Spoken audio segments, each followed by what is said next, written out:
BNP সাবেক সভাপতি আমার মরহুম পিতা আল্লাহ জাফর ইসলাম চৌধুরী স্মরণ সভায় উপস্থিত সম্মানিত সভাপতি, উপস্থিত রয়েছেন প্রধান অতিথি হিসেবে আমাদের বাংলাদেশ জাতীয়বাদী দল জাতীয় স্থায়ী কমিটির অন্যতম সদস্য জনাব আমির খসরু মাহমুদ চৌধুরী, উপস্থিত রয়েছেন প্রধান বক্তা হিসেবে আমাদের চট্টগ্রাম বিভাগীয় সাংগঠনিক সম্পাদক জনাব মাহবুবুর রহমান শামীম সহ মঞ্চে উপবিষ্ট সকল সিনিয়র নেতৃবৃন্দ এবং আমার এখানে মঞ্চে উপস্থিত আছেন এখন আমাদের চট্টগ্রাম দক্ষিণ জেলা বিএনপির আহ্বায়ক ইদ্রিস মিয়া সহ মঞ্চে উপবিষ্ট সকল সিনিয়র নেতৃবৃন্দ, আমার সামনে উপস্থিত বাঁশখালীর তৃণমূল নেতা কর্মীরা এবং আমার প্রাণপ্রিয় বাঁশখালীবাসী, আসসালামু আলাইকুম ওয়া রাহমাতুল্লাহি ওয়া বারাকাতুহু।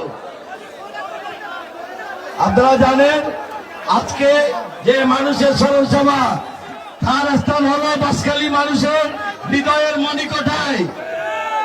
তিনি ছিলেন বাঁশখালীর আবহাওয়া জনসাধারণের নেতা।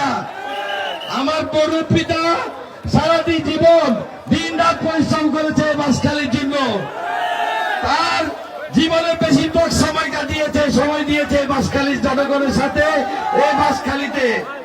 আজকে আমরা ধন্যবাদ জানাতে চাই আমাদের প্রধান অতিথিকে, তিনি তার মূল্যবান সময় দিয়ে আজকে এখানে উপস্থিত হয়েছেন।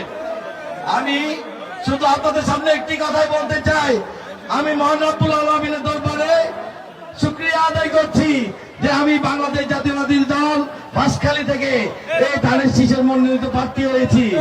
এর জন্য আমি ধন্যবাদ জানাতে চাই আমাদের ভারপ্রাপ্ত চেয়ারম্যান জনাব তারেক রহমান সাহেবকে এবং আমাদের স্থায়ী কমিটির নেতৃবৃন্দদেরকে।